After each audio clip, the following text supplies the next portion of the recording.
Okay, dit bring ons by die laaste ene. Palm Sondag, stel jou hart reg in vir Kersfees. Jesus is die gekose ene.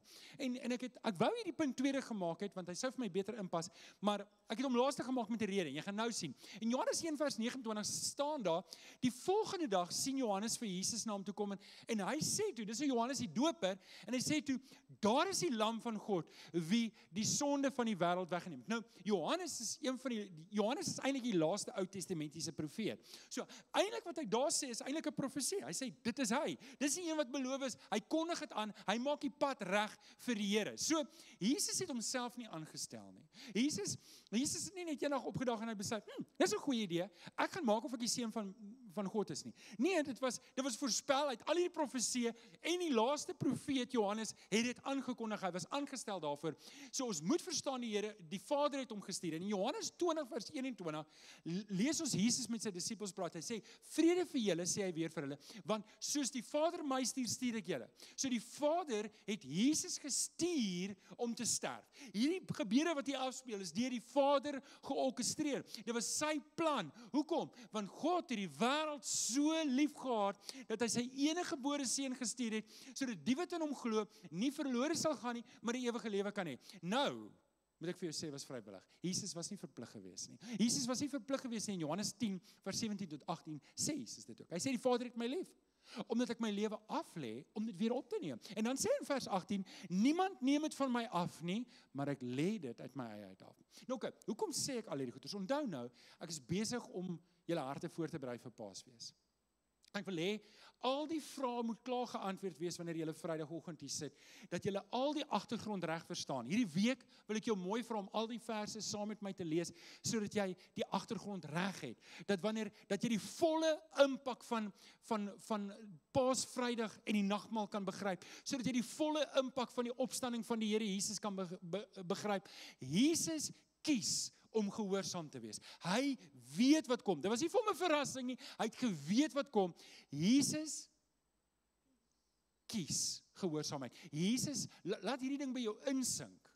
Hier is die seun van God wat weet vir hom wat vir hom wag, en hy kies die pad van gehoorsaamheid. Laat hy vir 'n oomblik insink. Die Vader kies Jesus om hierdie werk te kom doen, maar Jesus kies die Vader deur om gehoorsaam te wees. Jesus kies die Via Dolorosa, die pad van smart. Jesus kies om deur die Romeinse soldate en deur die Joodse raad geslaan te word en verneder te word. Hy kies die lyfstraf. Weet julle, daai lyfstraf was so erg dat dit eintlik 'n wonderwerk was dat hy nog gelewe het toe hy aan die kruis gehang het. Dis hoe erg daai lyfstraf was. Hy was vermink, hy was verniel geweest. Jesus kies die doringkroon. Jesus kies die kruisdood omdat ek en jy in sy gedagte was, omdat al hierdie verlore mense hier buite in sy hart was. En wat bid hy terwyl hy daar hang en die mense spot en hulle gaan te kere? Wat bid hy? Wat vra hy vir die Vader? Kan julle dit onthou?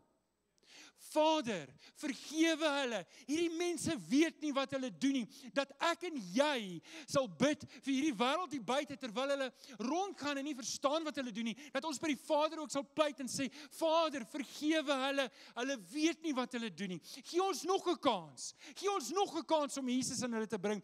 Nie terug te staan en te sê soos Jona, Here, nou wil ek sien hoe gaan die julle straf nie. Hoor julle wat sy hart moet ons hê en wat sy hart moet ons nie hê nie. Nou waarom is dit belangrik? Jesus het al hierdie goeders gedoen om my en jou eerste te red. Maar ons 'n groter agenda. Ek en jy moet 'n keuse maak. Dis nou ons beurt. Die Vader het gekies om Jesus te stuur. Jesus het die Vader gekies om gehoorsaam te wees. Jesus het my en jou gekies bo sy eie welstand. En nou is my en jou vraag, kies ek en jy die Here Jesus? Kies ons hom. Kies ons hom, wys ons leefstyl. Kies ek en jy God se hart. Kies ek en jy om Jesus bekend te maak. Nou ek weet, almal is nie evangeliste nie. Almal is nie bedoel om daar buite op die straat te staan nie. Maar kies ek om Jesus aktief uit te leef in my lewe. Ek wil afsluit, ken of julle kan vorentoe kom. Ek wil vir jou net help. My uitnodiging gaan meer oor hierdie week as oor nou op hierdie oomblik. Ek wil hê, wanneer ek nou met jou praat, wil ek hê, dan moet 'n ding gebeur hierdie week. Ek wil nie hê dit moet net nou gebeur nie. Ek wil hê dit moet hierdie week gebeur. Ek wil vir jou mooi vra, op daai QR-code, as jy hom scan, dan is daar 'n opsie om deur die community te gaan, en dan kan jy kies by waar jy wil betrokke wees. Ek wil vir jou mooi vra, wil jy nie vir hierdie week vers 'n dag doen nie?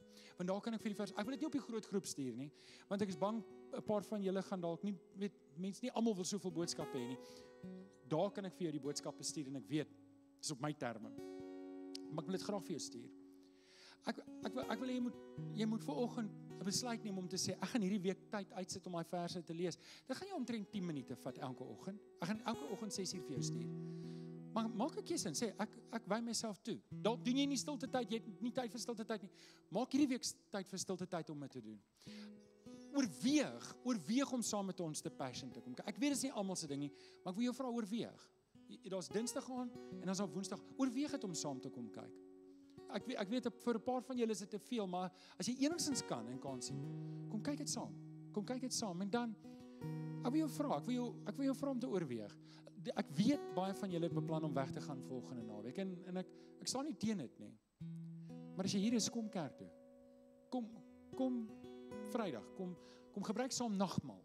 Kom kry die krag van die evangelie visueel vir jou gewys. En kom Sondagoggend, kom wees saam met ons in oorwinning bly oor wat die Here Jesus vir ons kom doen het. En dan in die voorportaal is daar 'n mooi uitstalling. Tessa en Charles Petou het vir ons opgestel. En gaan neem 'n familiefoto daar.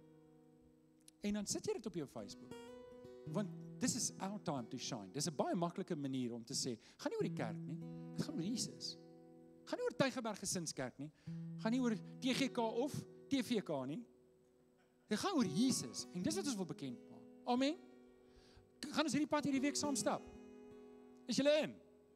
Kom ons maak Paasfees hierdie jaar vir ons spesiaal, dat dit werklik 'n impak en 'n indruk op ons lewens gaan maak. Want die grootste kans dat die evangelie 'n indruk op die mense om jou gaan maak, is wanneer dit 'n indruk op jou gemaak het.